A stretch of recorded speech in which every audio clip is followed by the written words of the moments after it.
preconceito com PECs. Sim. E, na verdade, Adélia, quando uma mãe recebe um diagnóstico como esse, é como um processo de luto que ela vivencia, né? Porque enquanto mães, a gente se prepara para ter experiências dentro do padrão, né?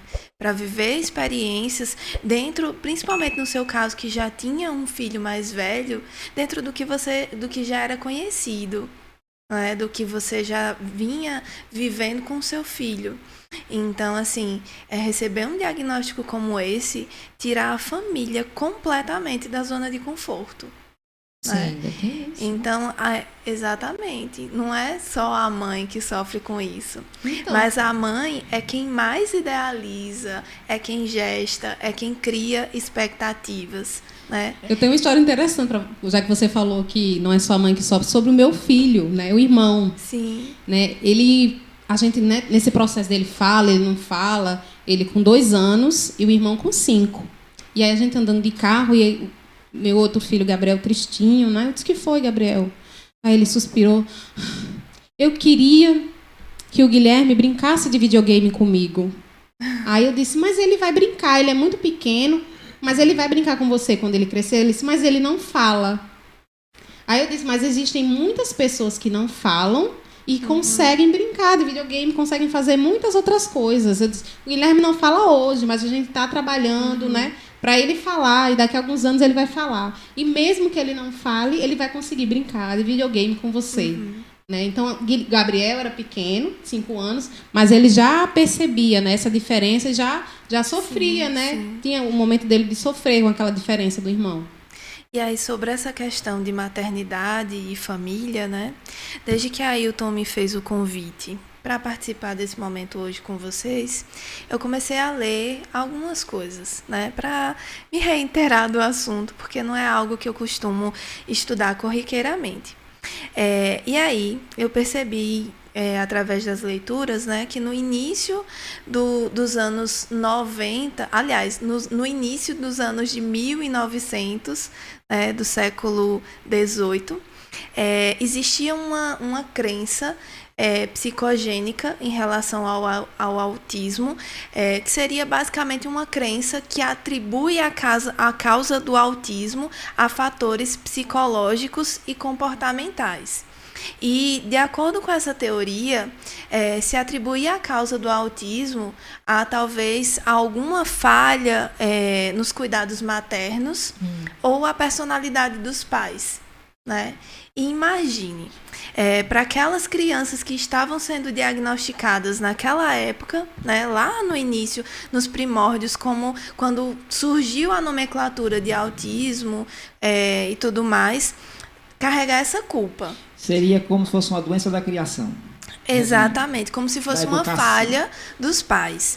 E se não me falha a memória, foi cerca de 1943 que um psiquiatra ele escreveu que seria cruel atribuir à criação dos pais, ao comportamento dos pais, uma síndrome, que na época não era transtorno, era considerado uma síndrome, uma patologia como essa, né?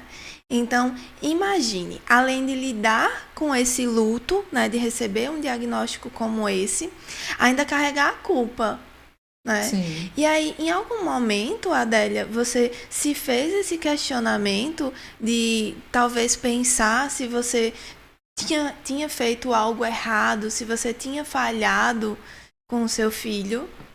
Não, eu não passei por esse processo, mas eu conheço muitas mães que passaram por esse processo, né? É a teoria da mãe geladeira, né? Você não ofertou tanto carinho para o seu filho quanto deveria, você deixou ele chorar no berço, então isso aí ele ficou, né, assim, mais resguardado, mais introspectivo por sua culpa. Né? E isso a gente acha que está muito distante, mas vira e mexe, essas teorias elas retornam na internet com bastante força, sabe? E em alguns casos eles começam a falar de ancestralidade, que foi a morte de alguém da família, o seu parente, seu bisavô matou alguém, essa pessoa, sabe? Eles misturam religiosidade para culpar as mães, para culpar a família. Já existiu fake news, né, a gente chama hoje, sobre vacinas, que que as Sim, vacinas, que a eu vi gente isso. já foi comprovado cientificamente que não tem nenhum fundamento, né? E aí eles ficam, né, procurando desesperadamente em pseudociências, né, em coisas sem comprovação, uma coisa, né, um transtorno que ele é do neurodesenvolvimento, né? E ele é multifatorial. Então existem fatores genéticos, fatores ambientais, diversos caminhos para que aquilo ali aconteça, né? Eu acho que como mãe, realmente você contando essa história, com certeza caía sobre os ombros da mãe, muito mais do que do pai ou Com do resto da certeza. família. Então, quer dizer, a mãe, ela ficava muito sobrecarregada, porque ela provavelmente era quem mais cuidava, porque, em linhas gerais, principalmente naquela época, os pais Sim. saíam para trabalhar, então a mãe ficaria, e ainda tem que estar ouvindo, a culpa é sua, porque você criou mal o menino, e agora o menino está assim. E continua caindo muito sobre os ombros da maternidade, né? Porque a gente vê muita separação do modo geral de Do casal? casais, sim. Com pessoas, quando você nasce e tem um filho com deficiência, é muito comum os homens abandonarem a família